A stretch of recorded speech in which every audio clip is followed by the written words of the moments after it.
Hi friends, welcome to Recipes Trending. இன்னைக்கு ரொம்ப ஃபேமஸான கேரளா ஸ்பெஷல் ரெசிபி தான் பார்க்க போறோம். பழம் பொரி. பழம் பொரி எப்படி செய்யறது அப்படிங்கறத இந்த வீடியோல தொடர்ந்து பார்க்கலாம் வாங்க. இது வரைக்கும் நீங்க ரெசிபிஸ் ட்ரெண்டிங் சேனலை சப்ஸ்கிரைப் பண்ணாம இருந்தீங்கன்னா இந்த வீடியோக்கு கீழே இருக்கிற ரெட் கலர் சப்ஸ்கிரைப் பட்டனை பிரஸ் பண்ணுங்க. பிரஸ் பண்ணீங்கன்னா பக்கத்துல ஒரு பெல் ஐகான் வரும்.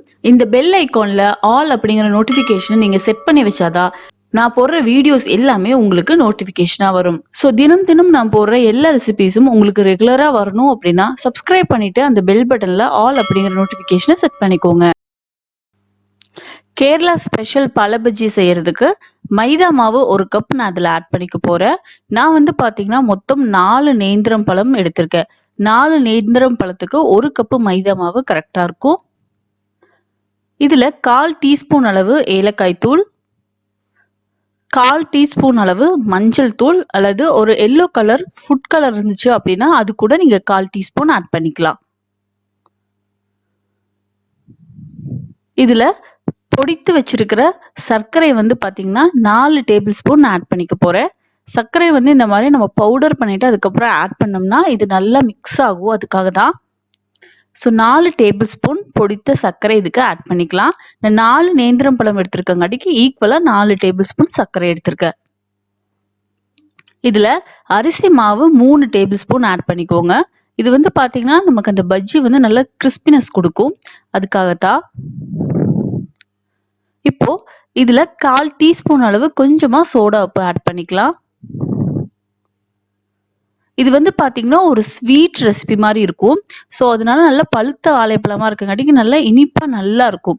அந்த இனிப்பை இன்னும் அதிகப்படுத்தி தரதுக்காக ஒரே ஒரு பிஞ்ச் அளவு சால்ட் நான் சேர்த்துக்கிறேன். இப்போ இது எல்லாத்தையும் நல்லா நம்ம மிக்ஸ் பண்ணிக்கலாம்.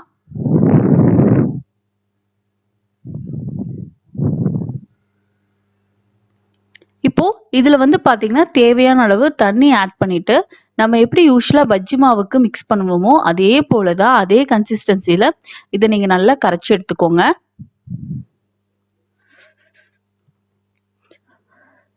கட்டிகள் எல்லாம் இல்லாம நல்லா இந்த மாதிரி கரைச்சி எடுத்துக்கோங்க. இப்போ இந்த பேட்டர் வந்து ரெடி ஆயிடுச்சு. இதுக்கப்புறமா நம்ம நேந்திரம் பழம் எப்படி கட் பண்ணணும் அப்படிங்கிறத பார்க்கலாம். நான் வந்து பாத்தீங்கன்னா நல்ல பழுத்த 4 நேந்திரம் பழம் எடுத்திருக்கேன். பழம் வந்து எந்த அளவுக்கு நல்லா பழுத்திருக்கோ அந்த அளவுக்கு இது வந்து நல்லா சுவையா இருக்கும். அதனால பழுத்து நம்ம வேண்டான்னு ஒதுக்குற பழத்துல நீங்க செஞ்சா கூட இது நல்லா டேஸ்டா இருக்கும். இப்ப இந்த பழத்தோட தொப்பையெல்லாம் நம்ம உரிச்சுக்கலாம். இது வந்து பாத்தீங்கன்னா நீங்க யூஸ்வலா பஜ்ஜி சிறுவுற மாதிரி எல்லாம் ஸ்லைசர்ல சிறுவக்கூடாது. நம்ம இந்த மாதிரி எடுத்துட்டு ஃபுல்லா போடுறதுனாலும் போடலாம். பட் இது ரொம்ப பெருசா இருக்கங்காட்டிக்கு நான் 2 கட் பண்ணிக்கிறேன். இப்ப 2 கட் பண்ணிட்டோம் இல்லையா? இப்ப இதை வந்து பாத்தீங்கன்னா நம்ம கத்தியில தான் வந்துட்டு கட் பண்ணணும். இந்த ஒரு பீஸ் வந்து பாத்தீங்கன்னா மொத்தமா நீங்க கட் பண்ணீங்கன்னா 3 ஸ்லைசஸ் தான் வரணும்.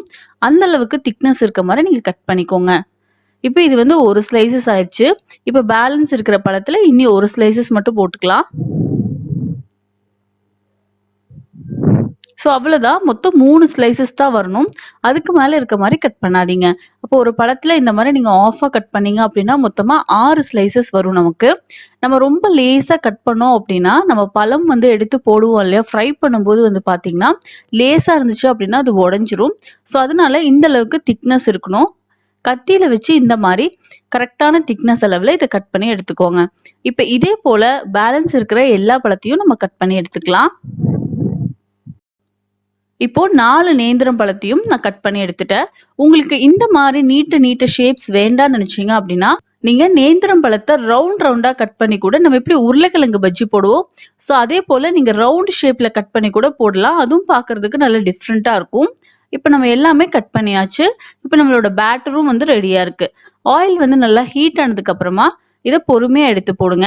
இது வந்து பாத்தீங்கன்னா கலர் அப்படிங்கிறது ரொம்ப ரொம்ப முக்கியம். ஸ்டவ்வோட ஃப்ளேம் வந்து பாத்தீங்கன்னா மீடியமா இருக்கணும். ரொம்ப ஹையா இருந்துச்சு அப்படின்னா கலர் சேஞ்ச் ஆகி கருகிரும். அதனால மீடியம் ஃப்ளேம்லயே வச்சு இது எல்லாத்தையும் நம்ம ஃப்ரை பண்ணிக்கலாம். இப்போ ஒரு சைடு வந்து பாத்தீங்கன்னா வெந்ததுமே இன்னொரு சைடு நம்ம திருப்பி போட்டுக்கலாம். 2 சைடுமே வந்து பாத்தீங்கன்னா கலர் ஒரே மாதிரி வர மாதிரி நீங்க ஃப்ரை பண்ணி எடுத்துக்கோங்க. நம்ம இதை திருப்பும் போது வந்து பாத்தீங்கன்னா ரொம்ப கேர்ஃபுல்லா இருக்கணும். பழம் வந்து நல்லா ஆல்ரெடி பழுத்திருக்கும். அதனால நீங்க கேர்ஃபுல்லா திருப்பணும். இல்லைன்னா அந்த பழம்பொரி வந்து பாத்தீங்கன்னா உடைஞ்சிரும்.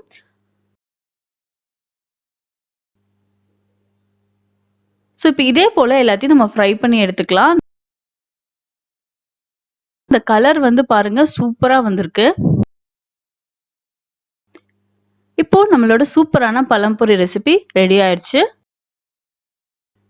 உங்க வீட்ல நேந்திரம் பழம் பழுத்து போயிருந்தா அதை வீசாம கண்டிப்பா இந்த ரெசிபியை நீங்க ட்ரை பண்ணி பாருங்க. ட்ரை பண்ணி பார்த்துட்டு எப்படி இருக்கு அப்படின்னு கண்டிப்பா கீழே கமெண்ட் பண்ணுங்க. உங்க ஃப்ரெண்ட்ஸ் எல்லாத்துக்கும் இந்த ரெசிபி வீடியோவை கண்டிப்பா வாட்ஸ்அப்ல ஷேர் பண்ணி விடுங்க. நம்ம சேனலை சப்ஸ்கிரைப் பண்ணாம இருந்தீங்க அப்படின்னா சப்ஸ்கிரைப் பண்ணிக்கோங்க. தேங்க்ஸ் ஃபார் வாட்சிங்.